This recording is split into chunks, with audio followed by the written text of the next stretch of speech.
नमस्कार, मैं धर्मपाल धनखड़। आप देख रहे हैं खबरों की खबर न्यूज़ एंड व्यूज चैनल।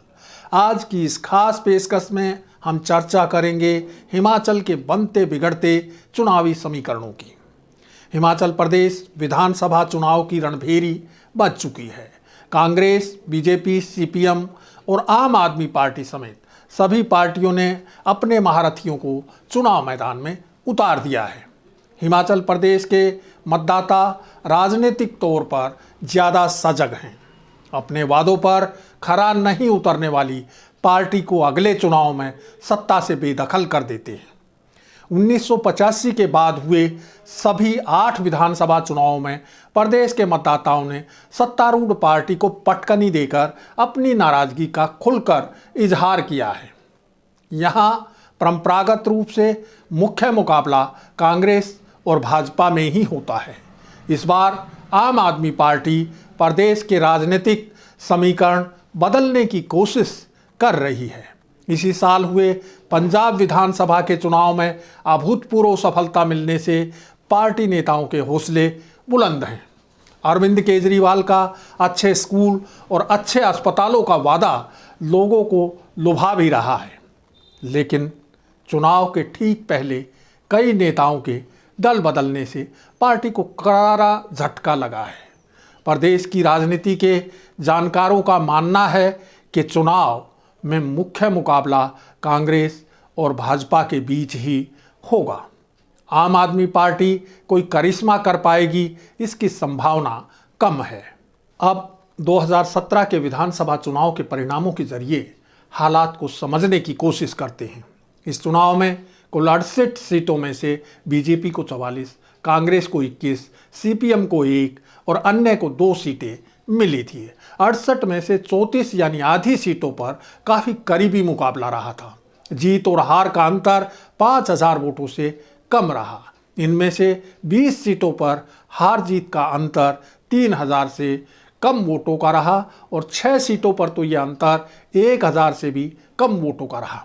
इससे अंदाज़ा लगाया जा सकता है कि मुकाबला कितना कांटे का होता है। राजनीतिक विश्लेषकों का मानना है कि हार जीत के कम अंतर वाली सीटों पर आम आदमी पार्टी वोट काटकर चुनाव परिणाम को प्रभावित कर सकती है।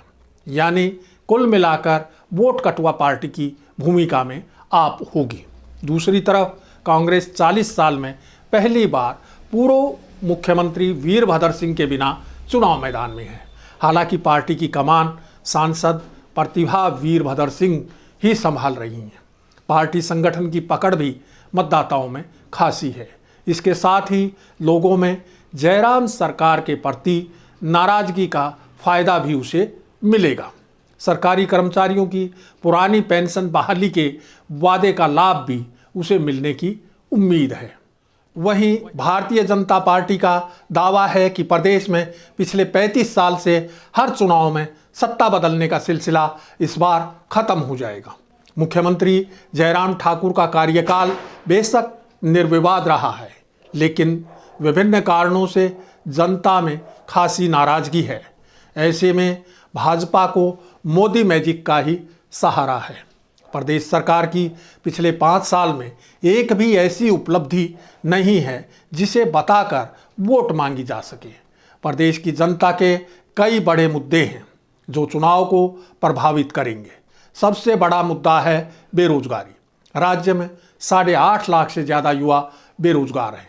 जाहिर है रोजगार के मोर्चे पर प्रदेश ही नहीं बल्कि केंद्र की सरकार भी पूरी तरह विफल रही है। सरकारी नौकरियों के लिए होने वाली परीक्षाओं के पेपर लीक होने से भी युवा वर्ग में रोष है। जैसा कि आप जानते हैं कि हिमाचल प्रदेश के युवाओं में फौज में भर्ती होने का जुनून है। अग्निवीर योजना से प्रदेश के लोगों, खास तौर पर ग्रामीणों में नाराजगी है। दूसरा बड़ा मुद्दा है सेब उत्पादक बागवानों का। ना तो कश्मीर की तर्ज पर सेब का एमएसपी दिया गया, ना कोल्ड स्टोरेज ही बनाए गए और ना ही प्रोसेसिंग प्लांट लगाए गए। विदेशी सेब पर 100% आयात शुल्क नहीं लगाने से हिमाचली सेब की चमक फीकी पड़ गई है। इसके चलते हिमाचल की 5,000 करोड़ की सेब की अर्थव्यवस्था बुरी तरह प्रभावित हुई है। गौरतलब है कि पिछले कुछ साल में अडानी समूह सेब के बड़े खरीदार के रूप में उभरा है, जो रेट को अपने फायदे के हिसाब से प्रभावित करता है, जिससे सेब उत्पादकों को नुकसान उठाना पड़ रहा है। परंपरागत कार्टन पर 18% की दर से जीएसटी वसूला जाता है, वहीं यूनिवर्सल कार्टन का मामला ठंडे बस्ते में है। हालांकि बागवानों को 6% उपादान दिया जाता है, लेकिन उसका लाभ बहुत कम बागवानों को मिल पा रहा है। तीसरा बड़ा मुद्दा राज्य सरकार के कर्मचारियों की पुरानी पेंशन योजना बहाली भी है। ऐसे में कर्मचारियों की संख्या करीब 80,000 है। चौथा मुद्दा डबल इंजन सरकार के जरिए विकास का मुद्दा है। इसके जरिए प्रदेश के लोगों को बड़ी बड़ी परियोजनाओं के सपने दिखाए जा रहे हैं। इसी के तहत चुनाव की घोषणा से ठीक पहले प्रधानमंत्री नरेंद्र मोदी ने कई नई परियोजनाओं की शुरुआत की। कुल्लू के दशहरा मेले में रैली को संबोधित करते हुए मोदी जी ने कुल्लू का आलू ड्रोन के जरिए देश की बड़ी मंडियों में पहुंचाने का हवाई सपना भी दिखाया। इसका काफ़ी मजाक भी बन रहा है। इसी तरह 2017 के चुनाव के दौरान भी मोदी जी ने यहाँ की जनता से कहा था कि पेप्सी और कोको कोला आदि बोतलबंद पेय में 5% सेब और संतरे का रस मिलाया जाएगा। अब लोग इस पर सवाल उठा रहे हैं कि बहुराष्ट्रीय कंपनियों के फार्मूले को मोदी जी कैसे बदल सकते हैं। वही लोग एक दूसरे से ये भी पूछते हैं कि ड्रोन से एक बार में कितने किलो आलू की ढुलाई हो सकती है। भले ही चुनाव प्रचार में मुख्यमंत्री जयराम ठाकुर, पार्टी के राष्ट्रीय अध्यक्ष जगत प्रकाश नड्डा, केंद्रीय मंत्री अनुराग ठाकुर, अमित शाह आदि बड़े चेहरे हैं, लेकिन पार्टी का अंतिम सहारा मोदी मैजिक है।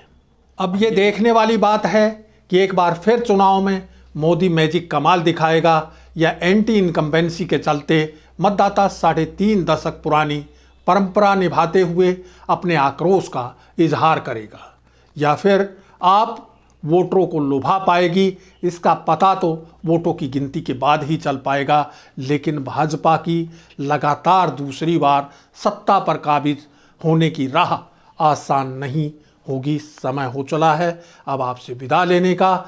जल्द ही फिर मिलेंगे नए मुद्दे के साथ। नमस्कार।